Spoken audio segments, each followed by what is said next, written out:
But let's now do some other stories. Act together to build a positive safety and health culture. That's the theme for this year's World Day for Safety and Health at Work, which falls today. April 28 was set aside by the International Labour Organization, ILO, to create awareness on the need for the institution of occupational safety and health systems to ensure safety of workers in their working environment. As we prepare to mark May Day, we want to put the spotlight on the Ghanaian worker and their safety and health at work as we have it now. How good or bad is Ghana's occupational health management system? We'll get an expert thought shortly. But first, let's get into the life of a typical Ghanaian worker and appreciate how it feels like in working environment. Joining us live is Johnny Kumi, not his real name anyway, who works in the construction industry for more. Johnny, welcome to JoyNews. Tell us the nature of your job.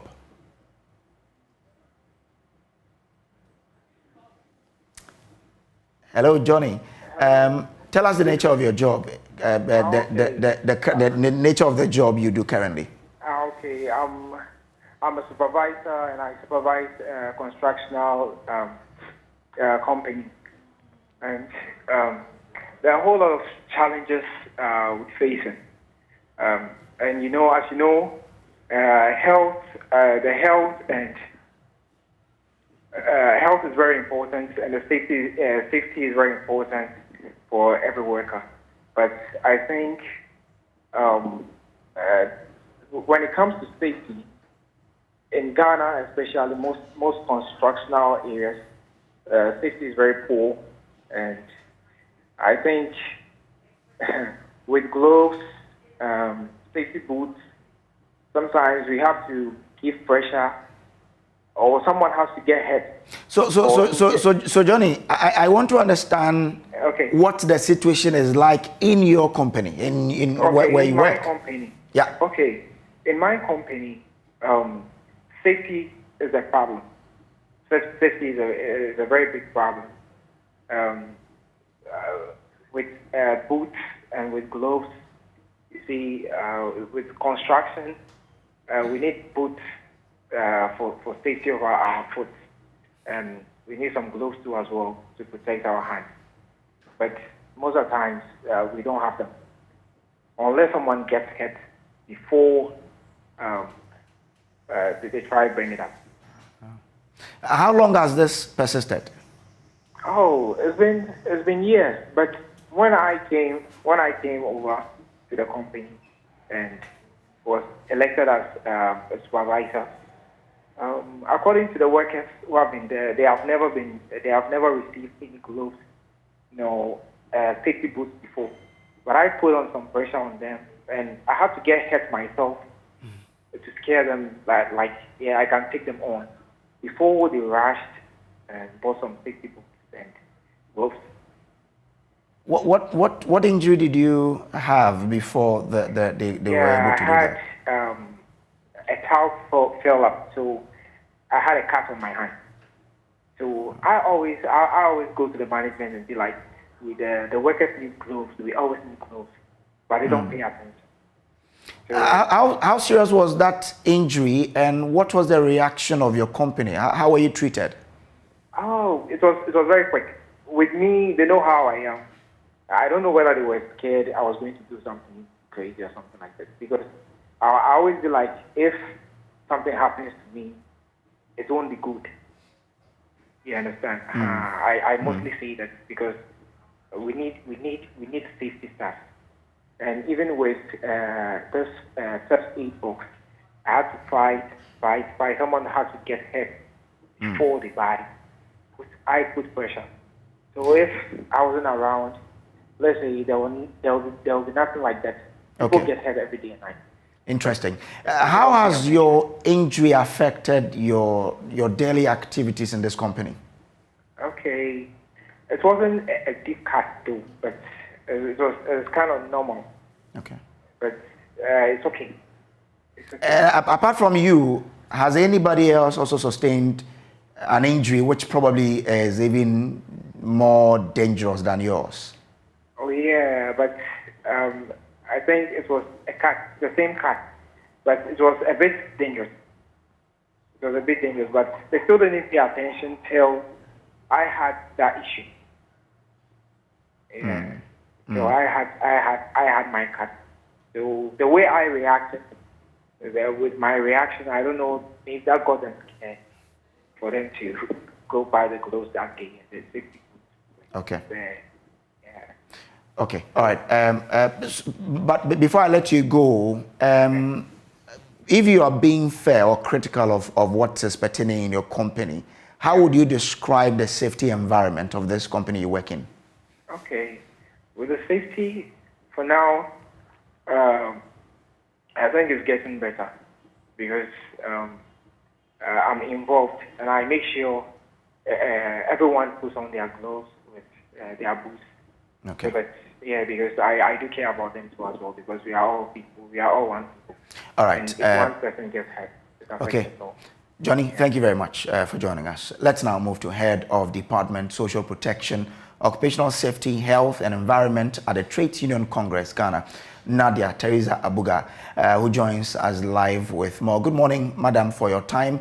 How good or bad is Ghana's occupational health management system? Thank you very much for hosting us and bringing me in at this point where we are celebrating Occupational Health and Safety Day, which is today, 28th April 2022. I was watching from Johnny and you could see the losses that might have been going on at where Johnny worked. If you want to talk about how occupational health and safety looks like in this country, it will be difficult for me to sit here at this point because I may not be having a very good data, not moving from one organization to the other. Okay. But I could see and I feel that we may not be doing best when it has to do with occupational health and safety. Now, what are some of the cases that you probably have even heard, and how serious were they? And some of the cases that comes, Johnny's one is not out of place. It's one of the cases you can have. We have cases where, especially given the construction sector, where people are working without proper prescribed protective equipment. Using a boot doesn't mean every boot is a boot. There should be a specific boot for a specific kind of work and a specific helmet for a specific kind of work you are going to do. Now, you can have some of the areas where workers' hands are being chopped off to an extent that some may be leading to even death. Some become incapacitated, and if you want to look at the compensation aspect of this country, it's very woeful, inadequate. You can lose your leg and they will use your salary as a base. And of course, we all know the salary situation of this country. They will use your salary as a base for the calculation. So when you were asking Johnny, to what extent has his injury affected him? He may not know for now, because to him, he has been able to get healed and is going about his daily work. But who knows in future? Probably Johnny is a young guy. As we grow up, you know, our limbs and our frameworks become weaker. Yeah. It is there that Johnny will begin to feel the kind of accidents he had, which is having a reflection of his older age. So a lot of cases, people are losing their sight, some cannot walk properly, and some are losing even their speech. So these are some of the issues that come to us in our offices. What do you think is contributing to this, where safety at the workplace is not a major concern for a lot of management in this country? Well, this is an issue, very simple. Every employer seeks to be looking for more money. And you know, preventive measures are as equally expensive. So in order for them to swerve some of these things to make a lot of money, why not? They will. And they are also preying on the vulnerability of the system in terms of unemployment. They are also playing on the vulnerability of people who are a bit ignorant about some of the laws that we have. Because in the Constitution, we have Article 1 that states categorically that workers must work under safe conditions. If you come to the Labor Act, provisions are spelled out, but who is to enforce it? The enforcement now gets back to the Labor Department under the Ministry of Labor and Ministry of Employment and Labor Relations. And therefore, the Factories and Inspectorate Department is supposed to make sure they go around and see the kind of environment people are working under. But you know, as you may be aware, even the department, the sight of it even will not give you that hope.